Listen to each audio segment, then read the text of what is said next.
Hey, good morning to everybody. Happy Tuesday. It's Daryl here. It's bright and freaking early, man. It's 3 a.m. here in Connecticut on the East Coast. The reason I was a little unsure if it was Tuesday or not, I'm making this video Monday morning, and I've actually got a few videos already done and lined up for you guys, so I'm not exactly sure what day you might see this. But it's not time sensitive. So all right, this is kind of a video from my heart. This is due to the dreams I've had, the reason I'm talking about this, and I wanted to get back. Every so often I get a little carried away with political videos or whatnot, or things going on in the news, and I really feel like recovery is my main is the it really is honestly recovery, and talking about the hope that recovery is possible is the whole reason that I survived everything I did. I've been clean and sober since October 23rd of 2006. I'm coming up on 18 years clean and sober from the hardest of hard substances that I was a junkie. Uh, let's see. One of the hardest questions where I get questions on, how'd you do this? Daryl, how did you manage to stay clean and sober? It's amazing because a lot of people relapse. I relapsed back when I was first starting to get clean and sober. And one of the thing that worked for me, the thing that I always go to, is you have to change people, places, and things. You have to I had to get rid of absolutely everybody that I associated with, girls, guys, girlfriends, everybody. Change my phone number, just kind of rebuild yourself from the ground up. And there were people that would say, well, they would hit me with this. They'd say, well, my whole family is addicts. My mother, my father, seriously, my brothers. And I'd be speechless. And right now, I still don't have an answer to that. I don't want this video to come across as hopeless because it's hard. I'm going to share with you guys some of the most shocking, appalling, disturbing things, and there were dozens upon dozens I used for over 2 decades. This is just a small little sample. The reason I'm talking about this is if you're familiar with recovery, you have these things called drug dreams. I still dream about using, and sometimes I don't know if it's due to stress or whatever. I don't know why there's stress in my life that would make me do it, but for the last, I'd say probably at least over a week now, every single night I've been having these drug dreams. If you know anybody in recovery, I'm sure they'll be able to, verify to tell you about what I'm talking about. It's part of recovery. These dreams never go away, and it just makes you realize how deep and embedded this disease is. So for the last week, I've been having these dreams, and the most disturbing part about these dreams is I'm not dreaming about the past. I'm dreaming as if it's right now, today. Like in my dream, it's like, oh, I got to get up soon to make the YouTube video. I got to get up to work. It's like the usual day right now that I'm dreaming. I'm in my dream. But the scary thing is I'm using. It's like, oh, I got to make, I got to meet this guy to get, or I have some bundles here or something like that, and I go to use them. The drug dreams are weird. The substance inevitably blows away or turns into something else, or I've had the money in my dream turn into Monopoly money. They're bizarre. When I wake up, I can't tell you the feeling of relief. If you guys have ever had dreams, like say you guys probably had this dream where you dream you're late for work, or you're real late for work, or you haven't showed up for. I've had dreams where like I'm 2 days late for work. I went home with all my like a truck full of newspapers and I didn't deliver them. Weird dreams, and you wake up and you're like, oh my God, thank God that's that. That was just a dream. It's actually the weekend or something, and it's such a relief. Well, when I wake up from these dreams, the feeling of relief is it's like a freaking orgasm almost. It's serious, it feels so good. It's like, oh my God, I'm clean and sober. That's not my life anymore, and the feeling of relief is just like a wave of relief. That's why I'm talking about this.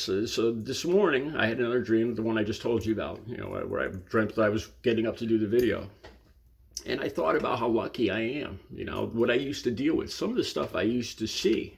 And I want to make the point that recovery is possible. A lot of the stuff I saw and dealt with, it's really hard not to get jaded, not to lose hope. But there is hope. There really is. The worst, the addicts that were down the worst are capable of recovery. And believe me, I was in and out of rehabs and detoxes over 13 times. The only thing I can say is I never got arrested. I did get, oh wait, that's not true. I got arrested quite a few times for felonies, but I always got off on them. They got dismissed or nollied or whatever you call it. So I never did time in prison. That's the one thing I could say.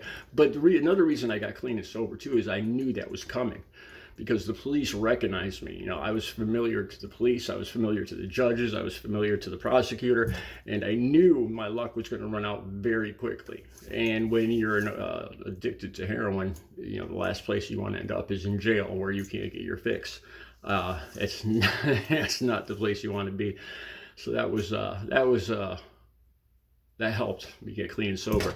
All right, these are like 5 or 6 of the worst things I've seen, and some of this stuff is appalling and disgusting. So I got to give you a warning. But my point is that recovery is possible. All right, a lot of this stuff happened. The stuff I'm going to talk about happened between, I'd say, 1990 and 2005. So what's actually going on now, I can't even imagine. Like I said, I've been clean and sober for 18 years, so I'm out of touch with what's actually going on in the cities and in the streets and the alleys and the back rooms and what's it called, the houses. Okay, I'll take you back to New York City. I used to go down there. It's only an hour drive from here. And this is during the epidemic, the crack epidemic. And we take 95 right down to the city, Route 95. The core goes all the way down the corridor of the East Coast, and right from Connecticut. And you get off right before the GW Bridge, George Washington Bridge, and you go down along the Hudson River. And there's a bunch of parks. And this was back around 1990, 1992, and it was a rundown. This is around Harlem, Upper Manhattan, like 130th Street, 140th Street. And I think it's called Route 9A that goes along the river. I'm sure in New York, I haven't been down there in over 30 years, so I'm sure it's changed. I hope it's changed quite a bit. But and this was the time of the epidemic, the crack houses. What they sold down there were vials, like $2-3 vials. We'd come back with like 50 of these things back to Connecticut. This one day, we parked the car alongside the river, and there was like these riverside parks. And we got out, we were looking for a connection, to hook up and go get something cheap and go back to Connecticut. And we went down these cement stairs, it's kind of a rundown park. If you remember the movie The Warriors, something very similar to that, like a rundown park setting. That's exactly what it looked like. And we walked down these stairs, and there was a bunch of people, addicts, crackheads, sitting there, white, black, young, old. And you could tell they'd been there for days. They would just sit there, and the dealers would come and visit them, like maybe every 3-4 hours, sell them whatever they need and go back, do his routes, his rounds. This was the time of the epidemic. And the reason they never left there was the human waste all over the stairs. There was literally piles of human waste all over these stairs, not dog, not from pets. They would sit there for days, just relieving themselves where they sat. Like I said, I warned you guys. This one day, the addicts that were there warned me and my friends. They described 2 different kinds of things, a different kind of crack that was made with ammonia. I forgot what they called it. They warned us. They said, this stuff is dangerous. It's a lot cheaper, but it's cooked up with ammonia. And, you don't want to buy this because it will mess your head up. And, of course, we ended up buying it. That's supposedly was cooked with ammonia. That's that story. Let's see. Another time I got out of detox or rehab, and this is the moral of this story is never leave with somebody from a detox or rehab. A lot of times, there's a couple times out of the 13 times I left, I meet a girl, I liked her, never getting a romance in a detox, bad idea. And inevitably I ended up getting used. So the woman wanted to ride home or wanted me for my money or my car, because I still had a car at this point. And I left with her. And by that evening, she had asked me if I could give her friend a ride to Hartford, the city of Hartford, and I'd get something out of it, several bags. So I agreed to it. And at this time, my car was damaged. It had a headlight out, and it was kind of smashed on one side. It was like a 2004 Thunderbird. It used to be a nice car. So I drove this guy down. The car was full of people, like 3 people in the back and me and the girl in the front. And we drove down about 10 o'clock at night. And I dropped him off, waited for him, picked him back up, drove him back to his house. And I found out later that he was carrying 5 bricks of heroin, 500 bags, of heroin. And it didn't even occur to me that my headlight was out. And when I told him this, once we got back home, he freaked out. He's like, "Oh, how could you do that? How could you put me at risk like that?" And he actually pulled out a weapon and held it to me, at the time. Let's see.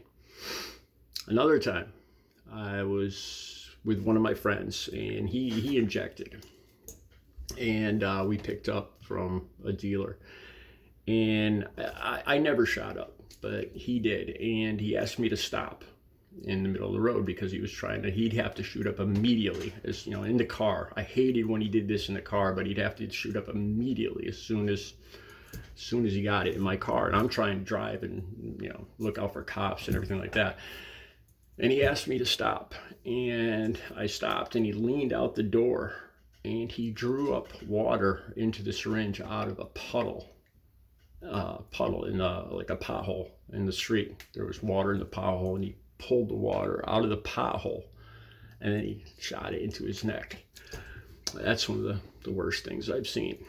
This is the thing that kind of made me lose hope, and this brings me back to how I started this video about, I didn't have an answer for people that asked me, how did you get into recovery? And I said, get people, places, and things, get rid of people in your life. And people would say, I wouldn't have an answer when they said, well, my whole family is addicted. And I didn't, to this day, I still don't know what to say to that. It seems, to be honest, it seems like such a dismal condition, such a dismal, hopeless situation. I still don't have an answer for that. I was buying rock, and this is in some projects here in Connecticut, and this young guy that couldn't barely, not even in his teens, brought me back to an apartment, and he was slinging rock for somebody else. And we went into the little kitchen area, and the whole kitchen counter was covered with $20 pieces. I'd say maybe 200 of them. And he's like, he's kind of bragging, he's like, he comes up to here on me, he's that young.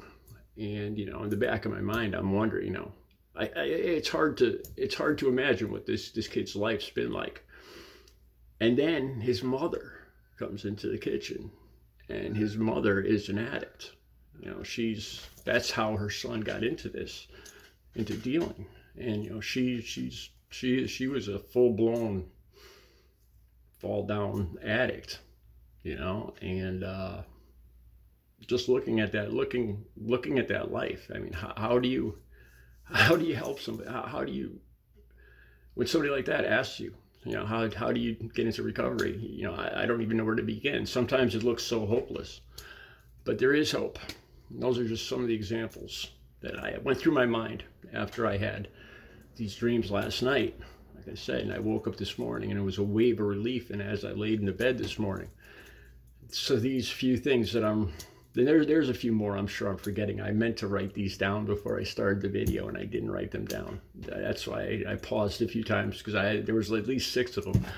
So if this video gets a lot of views, or people think it's important or whatever, I could make more of these. I do these not for shock value, but just to show that recovery is possible, and there is hope. Have a good Wednesday.